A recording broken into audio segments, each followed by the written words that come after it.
So you are saying Barcelona will get to the final of the Champions League? Yeah, they have the chance. Yes. Basis 2024 is saying that Barcelona will make it to the UEFA Champions League final. So Victor Boniface is not a world-class player. How is he a world-class striker? What makes Boniface a world-class striker? He's at those level of the likes of Xabi and whatever.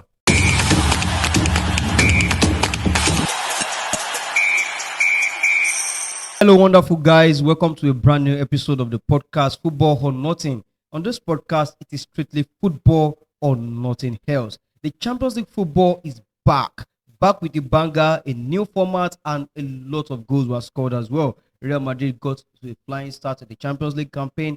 Bayern Munich also scored a lot of goals. It's like that is their competition. And of course, the 2005 UEFA Champions League final between Liverpool and Milan. We saw a fixtures like that again at the San Siro last night, which had a lot of goals in it. And I will be talking about a lot of things today, but I will not be doing all of this alone. I am live in the studio here. Prosper Westman, the controversial one. I'm no longer controversial. You need to take that off my name. Always address no. I'm no longer controversial. You bring controversy. I'm not a changed man. And of course, I'm also live in the studio with Busy as well. So guys, I think we need to before we go into the Champions League games, I think we need to start with the EFL Cup.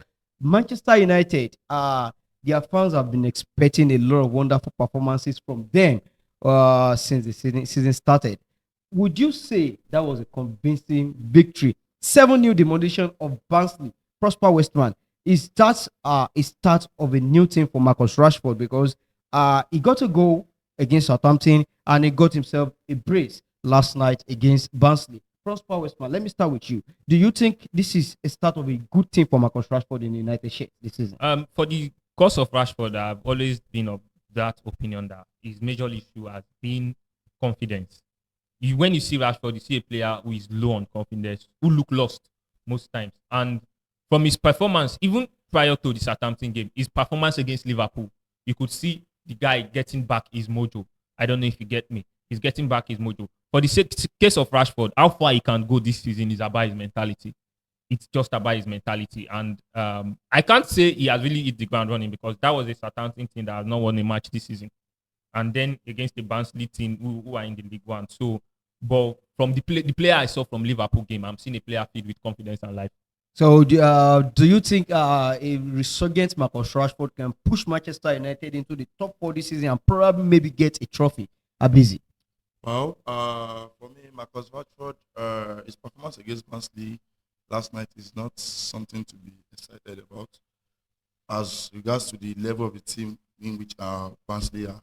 Not to disrespect them, but as when we compare to the last weekend against our Southampton, I think we should be optimistic as regards to what he's bringing for us as a team. Not only him as an individual player now. Should play with the team, link up with especially Ziggy, the new man, then let's see where we go from there. So there has always been this debate surrounding Marcus Rashford at United. What do you think his best position is? Is he on the left or on the right? It has always been on the left. Marcus Rashford has always been on the left as an inside forward. Cutting in on his stronger right foot. As an inside forward. That is it. No delusion. But that is a place where Garnacho also lost to operate as well. I feel this has to come down with the coach himself. You need to make everyone happy. But if you are a coach, where would you put Marcus Rashford on the pitch? Are you placing him on the right wing or on the left wing? On his preferred position, the left wing. In the left wing. The left wing. How about you, Abezi? The left wing as well. So you think yes. That drives into the question between Amad Diallo, Garnacho, Marcus Rashford, who should be starting for Manchester United? I'll go with Amad Diallo. Amad Diallo with their current form and the way they so play with the team. So you're going for Amad Diallo on the wing and Marcus Rashford wing, on the other wing. No. Alejandro Garnacho. Yes. So for you, Marcus Rashford cannot make the starting lineup. So he's not fit enough to make the starting lineup. Abesi 2024 said Marcus Rashford is not fit enough to make the starting lineup. The thing is, football fan and football world, we live in the moment. Yeah. This is the player that has always been there carrying this team. Even Ten Hag's first season, he put this team on his shoulder. And I feel like the way Man United fans have been treating Rashford lately has been unfair. because in as much as he has been inconsistent and all of that, you can't tell me Garnacho. Would you be going to a Santiago de Bernabeu and you can't start Garnacho ahead of Marcus Rashford? But hold on. He said the way we've been treating him is unfair. Yeah. Which I will disagree to, because when looking at his form in his first season against that's for Eric Ten Hag, Yeah. you can barely see the way he performs. He might score a goal or two, but his overall performance, there is something wrong in it. Where the goals? Where the goals scaling you through? Though goals matter, but the overall the trophy, is not coming. the trophy is gonna happen. I think I told you that season. The trophies. If this goal is not coming, you will end up having issues. Listen, the trophies you were having, you were bragging with that season were because of his contribution. I don't know if you get the fact that Ten Hag still has a job till date was because of his contribution. You can't. Yes. Last season he was not in form, and we also at least we went to meet the trophy. The first season, I'm taking from Ten Hag's first season. It just depends on the structure of Ten Hag. Now this comes to the Man U team itself. This is a dysfunctional Man U team. The way Man U fans now brand it, our team is a dysfunctional Man U team. So you can't solely blame Marcus Rashford. There are many players who are underperforming in the Man U shirt also. Is it even safe to say right now? I just like you said, it's a dysfunctional Man U team. And is it safe to say right now that Marcus Rashford is United's best attacker? Looking at Joshua Zirkzee, looking like the players like Anthony, Garnacho, Amad Diallo, Marcus Rashford. I think if you put all of these attackers together, with what they've done, I think Marcus Rashford is still ahead of them. With what they've done, this will make me go back to Eric Ten Hag's last season before Cristiano Ronaldo left. He said it's what actually matters is what you are doing currently, not what you've done probably 2-3 years ago. So you won't want us to delve in the past. No, let's focus on the future and live in the moment. So you are not impressed by what Marcus Rashford did at all. It's just a Barnsley. Exactly.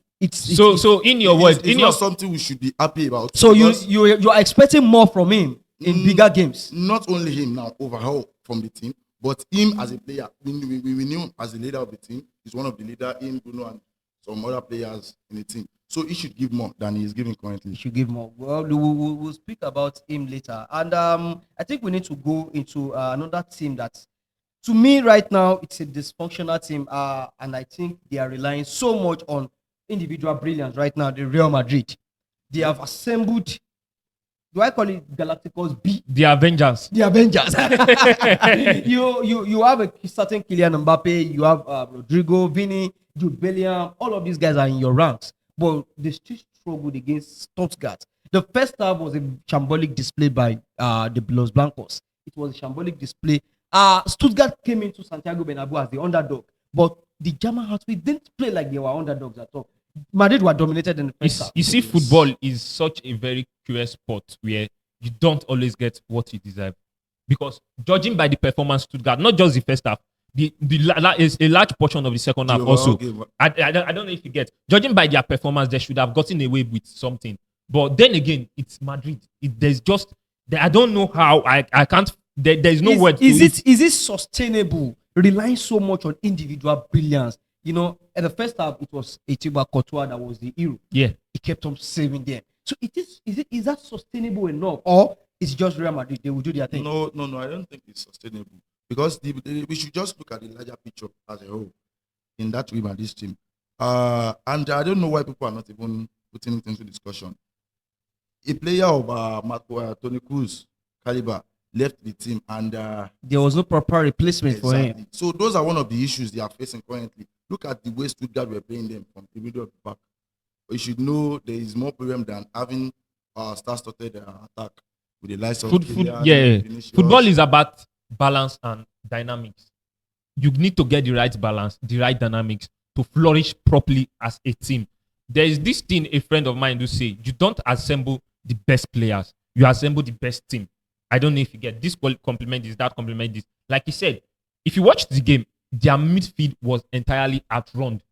The midfield was non-existent. Even at the point, I was telling the person sitting close to me when I was watching the game that Madrid is just doing the Man United thing here. Because it was just, they were everywhere. There was that organization was not there. Like he mentioned, they missed Toni Kroos, truly. They actually miss the brilliance and the leadership of Toni Kroos. And Kylian Mbappe scored on his Champions League debut. Along with Bobby shouting himself. he scored on his Champions League debut just like he did in the Super Cup as well. Is it now safe to say that Kylian Mbappe is finding it easy to play in European tournaments compared to the domestic league? Because in the La Liga, the domestic league, is now called a penalty match. He hasn't scored an open play goal in the domestic league yet. I think, yeah, he hasn't scored an open play goal yet. His open play goals have come from the Super Cup and the UEFA Champions League. Is it safe to say that they are doing their assignment very well in the La Liga, or it's just not time for him to pick yet? I feel it's not just time, because the goals will surely come. This is Kylian Mbappe we are talking about, and I'm very sure and I'm certain the goals will come. It's not just about the Champions League thing. Do you think he's comfortable playing in that number 9 role compared to his role, his position that we know that this is where Kylian Mbappe really thrives, which is out wide, where a certain Vinicius Junior is currently playing? Yes, he's comfortable, because I don't understand what you mean by his role. Probably he might have cemented that new spot in recent years, but when he started at Monaco, I can remember vividly. They do use information of, I think, 4-4-2. Radama Vakal. Yeah. So it's not even it's not as if it's something new to him playing as a number 9 or something. So you shouldn't just give him as should I say you are buying an excuse for him or something. Let's just say a new environment as a player, not just anything related to This is not even about Madrid, because Mbappe had an abysmal Euro. Yeah. For a player of his caliber. Yeah, he confirmed. No, most games he played as a striker. He confirmed it himself. Marcus, if you watch the Euros correctly, he confirmed about as regards to if you watch, if you watch the Euros, he said if you watch the Euros, if you watch the Euros perfectly well, even most games where he started with Marcus Thuram played from the wing, not even as a striker. Yes. So, but it's not just a case of Madrid itself. Mbappe had an abysmal Euros also, so you should also put that into consideration. So, do you think his Champions League performances will redeem him this season? You can't. It's just one game yet. Let's just say the end justifies the means. Yeah, justifies the means. Okay, we'll talk about another Champions League game that happened last night. That was Milan and Liverpool. It's not a new fixture to all of us. I think almost everybody that grew up in the 20th century will remember that wonderful Istanbul final, the 2005 final. It was a very wonderful game, and last night we saw the historic fixtures again. Milan got off to a flyer after the 2 minutes mark. They scored a wonderful goal by Captain America himself, and there was a particular response from Liverpool, and there is a particular player, Ryan Gravenberch. What would you say about him? Because at the start of the season, there was a debate that Liverpool didn't get a proper number 6, Liverpool will crumble. Has he justified himself that Liverpool don't really need a proper number 6? You are not just looking at the squad. It's a long season ahead. We shouldn't be carried away by 4, 5, 6 games. You have at least 50 more games. He has won the man of the match against United. He won the man of the match against AC Milan. So that's about in the first few games now, he has won 2 man of the matches. Like I said, it's still early days for you to just pick up from that. But so far, he has dropped a masterful performance in most of the Liverpool games he has played. And I felt like under a Dutch manager who probably understands their kind of player and all of that, he has found his mojo also. And but nevertheless, like I said, it's still early days. We would still see how he fares well. Okay, and Trent gave an assist for Ibrahima Konate. That was his 80th assist as a fullback since he made his debut in 2016. Between now and then, just 2 players have recorded most assists than him in the Premier League, which are Kevin De Bruyne, who has 146 assists, and Mohamed Salah, who has 90 assists. The other player is Trent Alexander-Arnold, 80 assists from 2016 till now. Is he defying the odds as a fullback? Are we witnessing greatness in front of us? I've always said it. Many of the players at Liverpool, why they don't get the credit they deserve is because they play for Liverpool.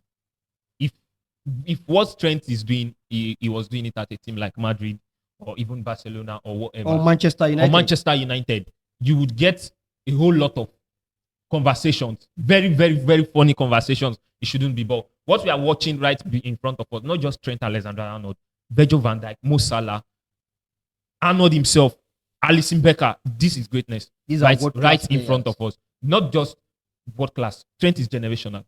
He's a generational talent. So where would you place him in the list of English right backs? You are England are blessed with some great right backs. You have Kai Walker, you have Kieran Trippier, you have a certain Rhys James who is always going on. That guy is a freelancer footballer, so you should get him.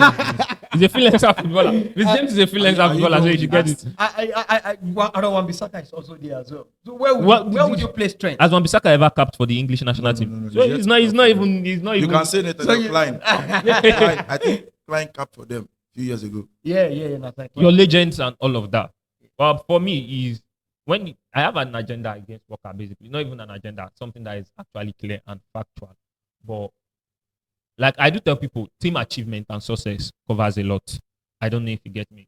If the tables were turned, and Trent was in that Man City team, he would have had a better suitable this thing than this thing. But you can make a statement that in terms of fullbacks England have produced, this is top 3 the best.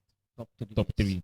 He top 3 and he's not number 3. So if you're a manager, you don't care about his defensive deficiencies. It's not. These are things that this Trent can't defend. Started with Chelsea fans' agenda trying to defend their own boy. If you are on a platform or in a place trying to have a conversation about Arnold, the first set of people who try to discredit him are basically Chelsea fans because they want to defend their boy. They feel insecure. Where was those conversations when Arnold was starting in the UCL finals against the prime Madrid, the Benzema, Ronaldo, Bale? Where were those conversations that Trent could not defend? The team became dysfunctional. They had a bad season, and all of a sudden, it became the scapegoat of the team. Yeah. Now the team is back with their mojo. This season, where have you heard that conversation? Trent can't defend. And I think the only reason why that conversation erupted was solely because the weakness in Liverpool's midfield. Back then. It's not as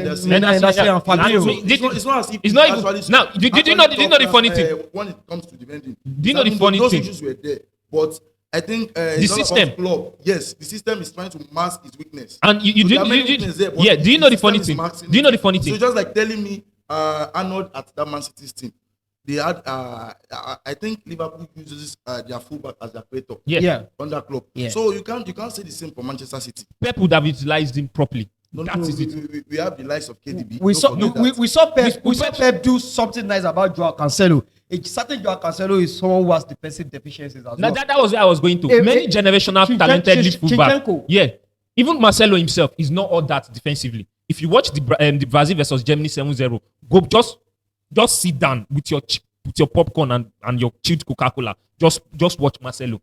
You would know these men were not elite defensively, but the other part of the game covers the rest for them.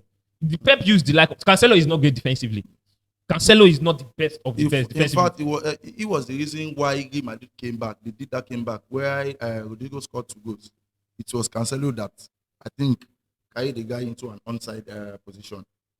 Even your game against Man City, Liverpool. Also, there are many moments he lost his duel against Mohamed Salah. Yeah, so there are many moments where most of this, I do tell people you can't have it all. You can't have it all as a player. No matter how great or how good you are, there would be 1 or 2 deficiencies to your game. To me, I feel that conversation is valid as regards to Rhys James and prior to that injury issues. Those conversations were valid. I don't know why you were saying Chelsea fans having an agenda. But Trent Alexander-Arnold is 1,000 times better than Rhys James. The best is what I'm expecting from you. No. The best form of ability is availability. That's now you can. I can stake a money. I can stake my money here right now. You can't tell me the last time Rhys James played 10 games in a row. No. I said it. I said prior to that injury. So you cannot gaslight us with just 2 performances and we start saying, oh, Rhys James is the best here and you as a United fan, Luke Shaw on his day when fit is one of the best fullbacks in the world. Yeah. But how often do you have Luke Shaw at your disposal? Well, we all know. So you can't be the best from the hospital. Yeah, you can't be the best from the hospital. I think Rhys James has a girlfriend in the hospital. right? No, he owns a pharmacy. He owns a pharmacy. We talk about another English superstar, Harry Kane. He's now with the German outfit Bayern, and they did wonders. 9-2 demolition. At the start of the second half, it looked like Dynamo were getting back into the game, but when Bayern entered the second gear, that was like it was like a thunderstorm. 9-2 goal demolition. The only team to score 9 goals in a single Champions League game. And the only team to beat someone 8 in a single Champions League game. Let's just remind them. No. Yeah. When the game was 8-2, I had to call my friend who was a Barcelona fan. I was like, Alpha, turn on to the Bayern game. Let's check something. I know the feeling. You know the feeling. Harry Kane got himself 4 goals. 4 good goals. Good goals or 3 penalties? 3 penalties. I know he's going to mention that. 3 penalties. He scored 4 goals. Yeah. Is it safe to say Harry Kane, if he keeps on going like this, because he's scoring goals comfortably at Bayern right now, if he wins the Bundesliga this season and he does well in the Champions League, probably get to the knockout stages of the Champions League, is he a Ballon d'Or contender?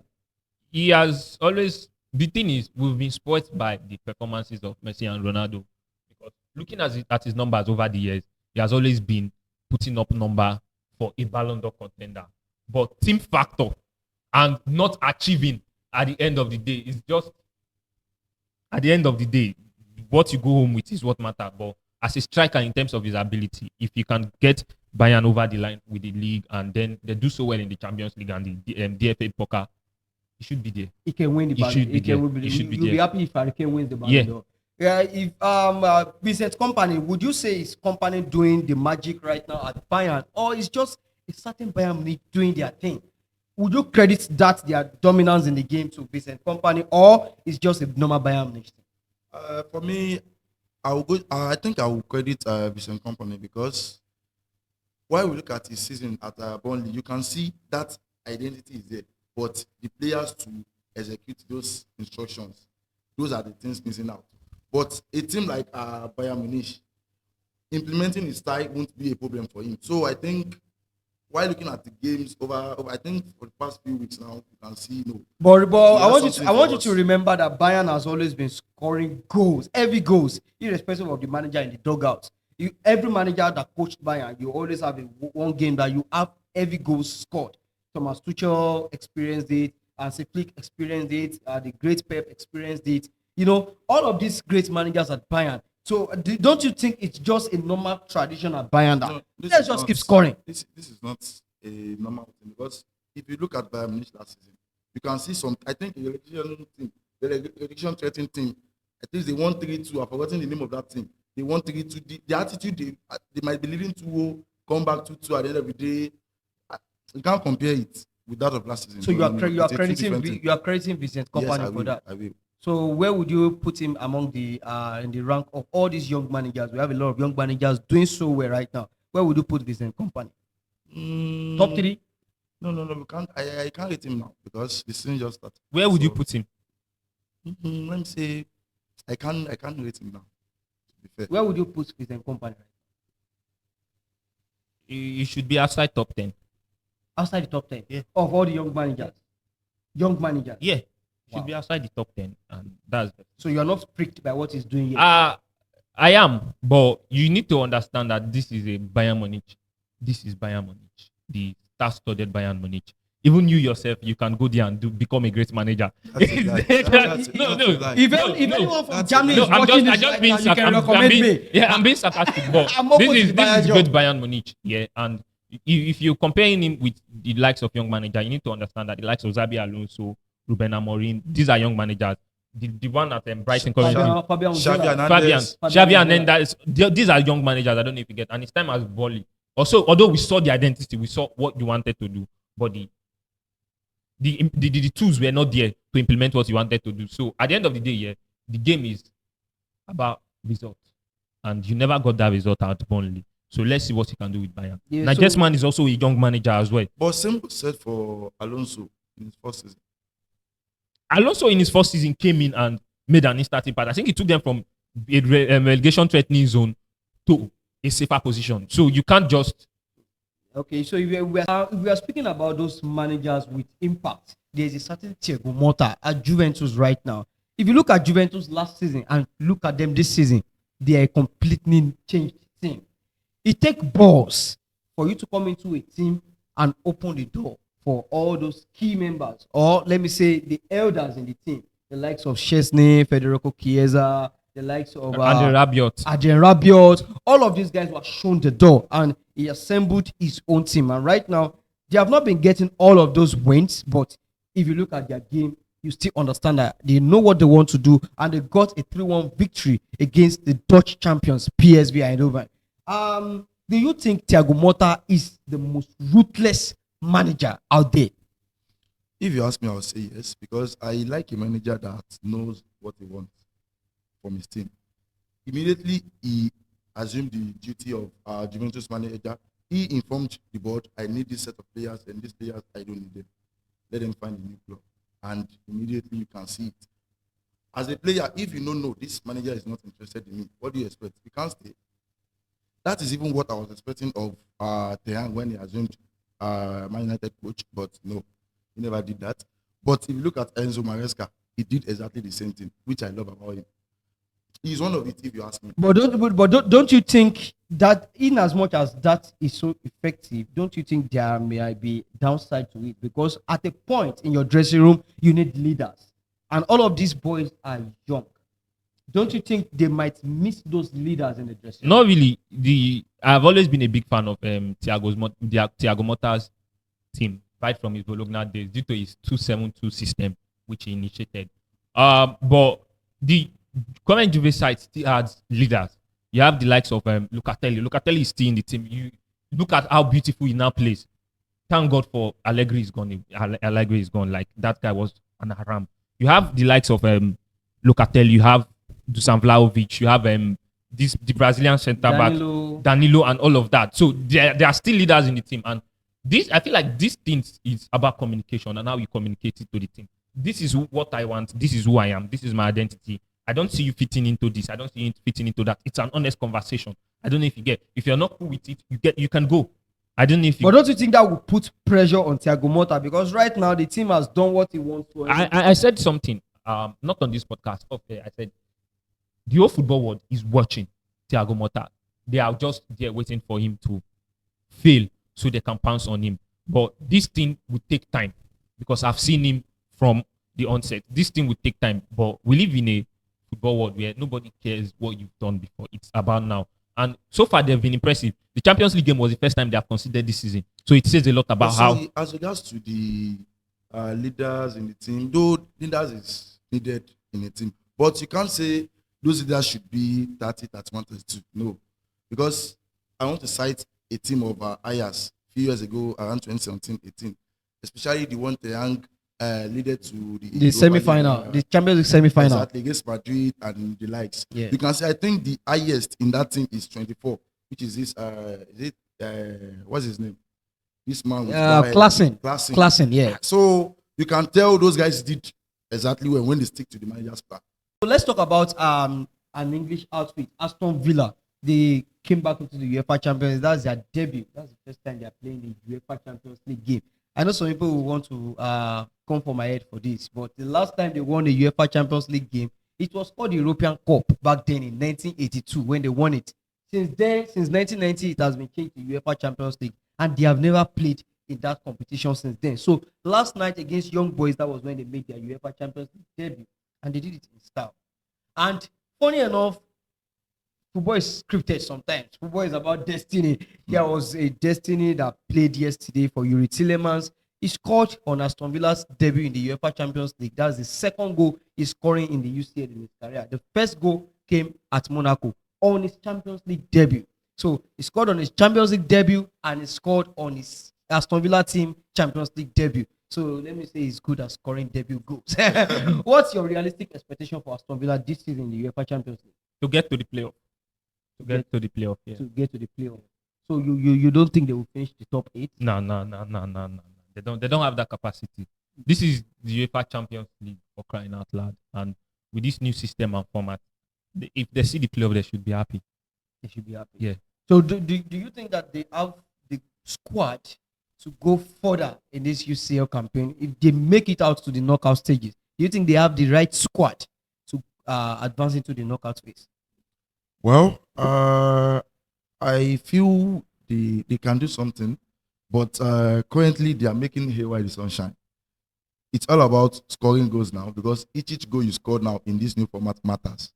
So the best thing is just to make haywire the sunshine. And as regards to their player, there are still some question marks which is yet to be clarified. Modern day football is not about having the best player. It's about how sound your coach is. Because if you are looking most teams, and you go player for player comparing top teams, you will see that majority of these teams and many players we call these days are being sailed by brilliant coaches, not even the players. But are you considering the fact of the intensity that we're also facing in the Premier League? That was why I said. I think you should put that into consideration as well. And do you think Aston Villa have one of the best midfield combination in the UCL this season because they have a certain Onana, they have Yuri Tillemans and Jacob Ramsey. So last night it was the midfield that were on the score sheet. The midfielders were on the score sheet last night. You have a Jacob Ramsey scored, Yuri Tillemans scored the second goal, and the third goal came from Onana. Is that a perfect midfield combo to rival any team in Europe this season? No. Because the work of the midfielders is not even to score goals. No, to provide balance in the team. Do you think that midfield, if they're going head to head into any midfield battle with any European team, do you think they can come out alive? It should be tough for them. I won't lie. So you don't trust their midfield enough? No, at all. Do you trust their midfield? No. At a point in the game, there would be a bit of need of experience and all of that. And they have, in terms of players' quality, they have a very fine midfield. The likes of Amadou Onana, Yuri Tillemans, Mike Jean, Jacob Ramsey, Morgan Rogers, and even Rose Barkley himself. Yeah. But I feel like, again, this is Champions League. This is not Europa League. So those guys are mid players. Yeah, they are not. They are average sets of players, basically, with world-class potential. A few of them have world-class potential. But they are still average players. Let's remember this Andre Onana that plays for them right now was chased by Manchester United. That is why I said a few of them have world-class potential. I don't know if you get. When utilized and being coached properly, it can become a world-class player. But right now, it's still not a world-class player. Are we chasing Onana? I don't think so. Yeah, Man United were on the radar for Onana. That was just a rumor. It's not true. It's the main speculation. Yeah. Only speculation. Well, let's talk about the games that we have tonight and obviously tomorrow. The Champions League now. It's not only Tuesday and Wednesday night. The new formats now have more games in it. So you have to play your games on Wednesday, Tuesday, and Thursdays. Thursdays are for Europa Leagues before. But right now you play Champions League on Thursday night. If there's anything, one thing I would thank God for is all this bantering of Man U be playing on Thursday. Thank God a team like Aston playing in Champions League also will be playing on Thursday. So there's also like when I saw Man U fans celebrating yesterday, I felt it was the Champions League they played. I felt they won 7-0 in the Champions League, but then again it was impossible. It was a consolation for Man United. When last did that win 7-0? That is story against Barnsley. Barnsley. You should a Man United fan at the viewing center I was watching football. He said Ten Hag should be ashamed that he did not trash that team 10-0. He should be ashamed. Should be ashamed. That was from a Man United fan, not from Prosper. Right to his own opinion. Yeah, and I'm airing his opinion. So Man United fans shouldn't be overly excited about. No, I said it at first at the beginning, which I said is nothing to be excited about, and well, let's just hope for the future. So newcomers Girona are going to Paris Saint-Germain. They caused an upset last season in the La Liga. It was a surprise because Girona were always battling relegation. I knew that at the start of last season, the objective would be survive the league, do not relegate. And they overachieved last season. Now, going into this UEFA Champions League campaign, this is the first time they're playing a UCL game. Do you think that Girona, just like they surprised everyone last season, do you think that they can cause surprise in the UEFA Champions League this season and stomp PSG? No. PSG this season, PSG since Mbappe left has been another new phase of PSG where there is no talisman anymore. We all have to step up. There is no Mbappe to bail us out. The likes of Bakola is balling, Ousmane Dembele is balling, João Neves is balling, Emery is balling. Like The whole team right now is doing very well. And so far, I watched their game against Barcelona. I don't expect much from them in the Champions League. Yeah. Do you think right now that Kylian Mbappe is out of the team? Luis Enrique said last season that we would play better, and so far so good. They have been doing fine in the league this season. Do you think that right now that Kylian Mbappe is out of the picture, is this the time for Luis Enrique to impose his team in the UEFA Champions League? And they are finalists few seasons back. Can they make it to the finals this season? Well, Luis Enrique, I think I will agree with him as regards to his statement with Kylian Mbappe. But please don't let us forget of this new format. Even Real Madrid as a team, I'm not sure of that saying that Madrid is always be at the final with this current format. Everybody they have the right to end that sport. It's not just about we know this team as one of the best teams and they'll surely do good. They just have to put in the hard work, then move on. So you feel that at a point in the UEFA Champions League, they will miss Kylian Mbappe's moment of brilliance because it's the UEFA Champions League. Games might not really go the way you want, and at a certain time, you need moment of brilliance from your players, just like we saw from Real Madrid against Stuttgart. Well, it will definitely be missed, but I think one downfall they are not that bad. PSG also have in Champions League has been Donnarumma. I don't know how he do make it to Ballon d'Or list or whatever. I feel like he has godfathers in FIFA and UEFA because over the years, most of the games they've gotten knocked out, Donnarumma has a fault in each of them. So you don't rate Donnarumma? I don't. I'm not even hiding it. I don't rate him at the elite level people do place him at. So Prosper Westman is saying Donnarumma is overrated. I said what I said. He's a fraud. He has been a fraud. Unless you've not been. If you agree with that statement? No. He has been. So I basically think Donnarumma is a world-class player. Let's hear your thoughts. He's not that level to be called world-class player. I might say excellent. Because I think there's a difference between an elite player, a world-class player, and an excellent player. So I think he's at that level excellent. People place him in the conversation for world-class.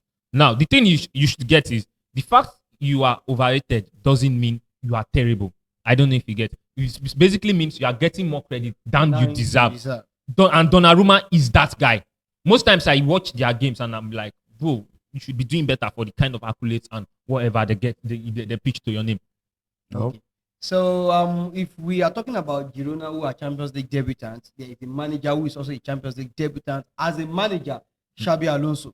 And Bayern never losing. There is a critical question that I would like to throw to you guys. Is it that there will be a pressure on Xabi Alonso because they did the unbeaten last season? They were ruthless in the German Bundesliga. Is there a pressure on Bayer Leverkusen this season to do so well in the UEFA Champions League, being the reigning champions of the Bundesliga? Is that pressure on them? Can they manage that pressure? I think that depends on the way the manager handles the situation. He shouldn't he shouldn't allow the pressure get to the players. He should bear the pressure alone and try to protect these players from medias and the likes. So can they do well in the UEFA Champions League this season? I don't think so. They don't have. In fact, it's one of the. I think Bayer Leverkusen and Girona, they're one of the teams I have concerned as regards to their performance this season. That they might as well not go far. Whenever they have the Nigerian striker Victor Boniface in their ranks, whenever he's injury free, he's always banging in goals for them. Can we say that a fully fit Victor Boniface can fire Bayer Leverkusen into the knockout phase of the UEFA Champions League? You should understand this is a team sport, not just a striker sport. I don't know if you get, and this is the elite level of football. There's one thing they've set for themselves. They've set a standard, and it's left for us to see how well they can match the standard. I don't know if you get. You won the Bundesliga last season ahead of Bayern, ahead of Dortmund, and the likes of Leipzig. Coming into the Champions League, there is an expectation. But do you think Victor Boniface, if he's fit enough to play games, he can help them? He can help them, but like I said earlier, it's a team sport, not an individual sport. Is he in the level of those strikers that can bring moment of brilliance? What level? What level? You No, I want to understand your statement. It's not world class. He's not at the elite level. Victor Boniface is a not decent he's not a striker. world class. He's not. How is he a world class striker? What makes Boniface a world class striker? He's at those level of the likes of Zexi and whatever. So when the game gets tough and rough, Victor Boniface cannot stand up to it. You can as a player. You can. It's not about you need to be a superstar to step up to a moment. You had Origi at the time, who at difficult moment for Liverpool always stepped up. He was not world class. I don't know if you get. You don't necessarily need to be a world class or a generational talent to bail your team out from certain situation, but he's not a superstar level or a generational world class talent level, but he's a decent striker that is decent enough to do what they need to do. Okay, we talk about Barcelona, who have a world class manager in their dugouts right now, and Flick. They are traveling to they are traveling to Monaco to play their first Champions League game of the season. Now, with Hansi Flick in the dugout, Barcelona, obviously, they've gotten their swagger and mojo back. They are scoring goals for fun. You have a certain Lamine Yamal, who some section of football fans, they would say he has been the best winger in La Liga this season, or the best winger in the world this season. Arguably the best winger in the world this season. Do you think that Hansi Flick can propel Barcelona back into the UEFA Champions League semis? Because obviously the fans have been crying, oh, we want to be back in the UEFA Champions League semis. For the past few seasons, they are always getting knocked out in the quarterfinals. Can Hansi Flick do the job for them? Can he propel them back into the UEFA Champions League semi-final? Well, according to what he has shown in the past, I believe he can to lead them to not even the quarterfinal, semi-final, to the final of the tournament. So you are saying Barcelona will get to the final of the Champions League? Yeah, they have the chance. Yes. Basis 2024 is saying that Barcelona will make it to the UEFA Champions League final. I think it was last season on set with Eloquent when we had this discussion of Xavi Hernandez that he is not the manager for them. He's not even the manager to now, take them forward. Speaking of Eloquent, A-Trib, I know you are watching this and you are behind the camera. The both of you owe me an epistle of apology on this podcast. What about me? They need to come on, they need to come on kneeling down and reading that apology to us and explain and I'm pleading before the oracle because we were here telling them that Xavi as a manager is decent. He's a decent level manager, a mid-team table manager, and all of that. He's learning on the job basically. And bro, if you hear these people talk about, for those newly watching, if you hear these people talk about Xavi Hernandez, you think he's the new Pep Guardiola? No, I think you guys need to go easy on Xabi Hernandez. He met Barca at a very terrible stage. Okay. Now he did all of those things without so much money. He came in. How much money has Hansi Flick spent? Bad than Yomo, who has he brought? I love that question. I love that question. Hansi Flick inherited a better squad than what Xabi inherited. Who left the squad? Who left the squad? No. Who left the squad for Flick to inherit? Xabi. Why is he not doing good? No. Now, don't say no. Answer that question. What I'm telling you guys is that when Xabi came in, it was a certain Ronald Koeman that left the squad, and the squad was shambolic. There was no pattern. There was nothing. You can't even pinpoint that these are the good players in the squad anymore. Everybody looks like bad players. He picked them up. I think they were 8th position when Xabi Hernandez came around, and they finished 2nd. So the season after, he delivered them a La Liga title.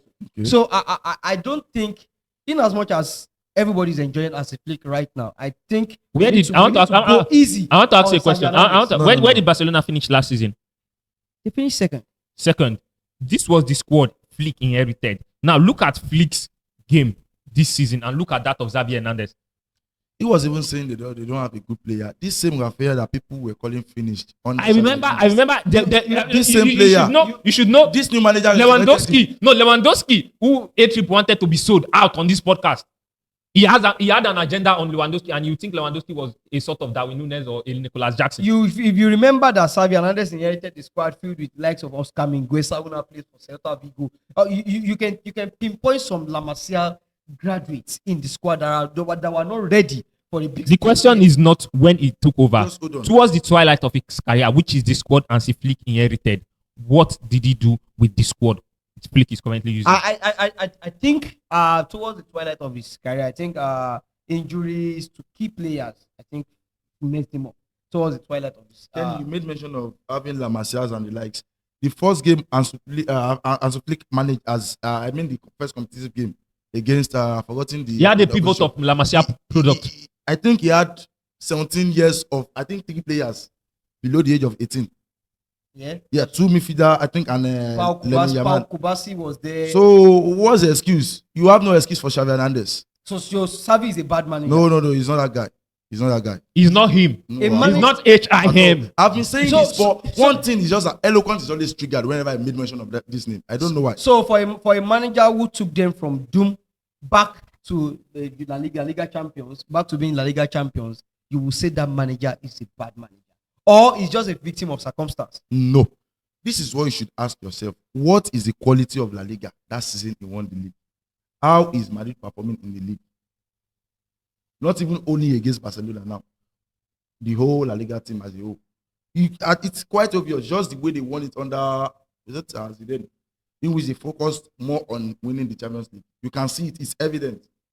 So it's not even about him winning the league now, it's about the opposition. Okay, so we cross fingers for Hansi Flick, and we see if Hansi Flick will make Get them to the Champions League Get them final. to the Champions That League has been downloaded Yeah, into me. No, we'll come back to We'll this. come back. He has a chance. Our basic 2024. I said it. We'll He come ha- back he to has this- a chance. We'll come back to this episode. We'll talk about another Spanish manager, although he's playing straight in England. Mikel Arteta is taking his outfit to Bergamo, Atalanta, the slayers of the formidable Bayer Never Leverkusen. losing. Bayern never They losing. slaughtered Leverkusen. They lost. Arsenal are going to Atalanta. You are an Arsenal fan. I will ask you the question. How do you think Mikel Arteta can bypass all this aggressive man-to-man press of Atalanta? Do you think a certain Ryan Stanley should come in? Is this the right time to play Atalanta? No Martin Odegaard in the team. Is it going to be a key miss? Now, let me buttress my point before you start talking. Arsenal have lost their last 3 away games in Italy, in European competition. I tweeted something here. I said, amongst our next few games, the one I'm most skeptical about is that of Atlanta. I have watched Gasparini's men a lot to understand that this is a team that comes man for man aggressively, and they can go zonally. If you watch the second leg against Liverpool, there were times they understand they're one of the best off the ball team. Yeah, They understand when to go man for man. They And- understand when to go zonally. zonally. So it's a very skeptical game. It's a game where you need a lot of physicality and intensity. And I was mentioning to someone last night that how well we will do in this game, it will depend on David Raya and Kai Havertz, because you will need to go long to bypass most of those presses. I don't know if you get. And I thank God Declan Rice will be available for the game. And before the shoot, I saw Saka is also fit and Calafiori is also back. But I don't expect us to go there and blow them off. I don't expect us to go there and blow them up, but I expect us to get something away from There's them. always been a debate about Ademola Lookman. I think a lot of Nigerians feel that he deserves to be named the African Footballer of the Year. Games like these are games that you advertise yourself to the whole world that you deserve to be a continental champion, a continental best player. Do you think he's going to survive in front of Jurgen Timber?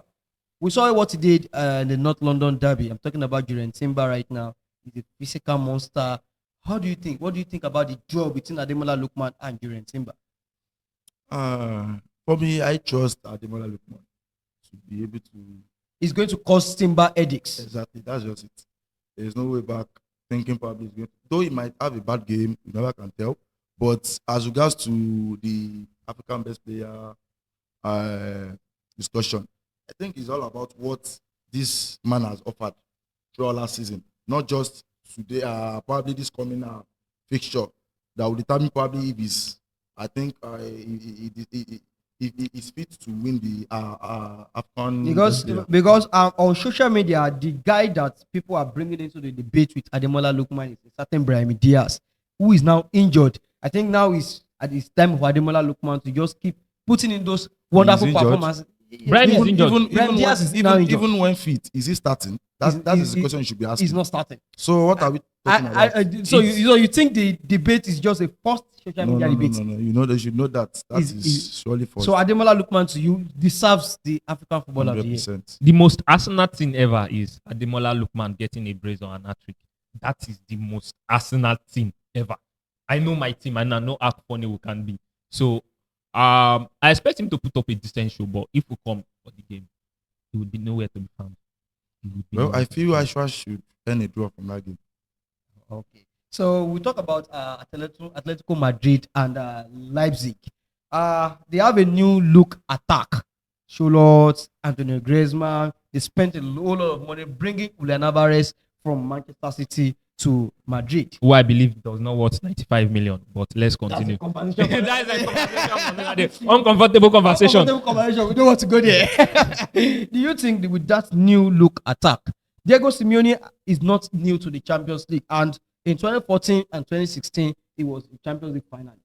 Now, with this new look constructed attack, do you think that Diego Simeone can push his team back into that final that they got to in 2014 and 2016, since they are not even new to it? Attack win you game, defense wins you title. When they were getting the likes of Gallagher, whatever, whatnot, their defense, at least if you follow up La Liga, you would know Atletico Madrid still has defensive issues.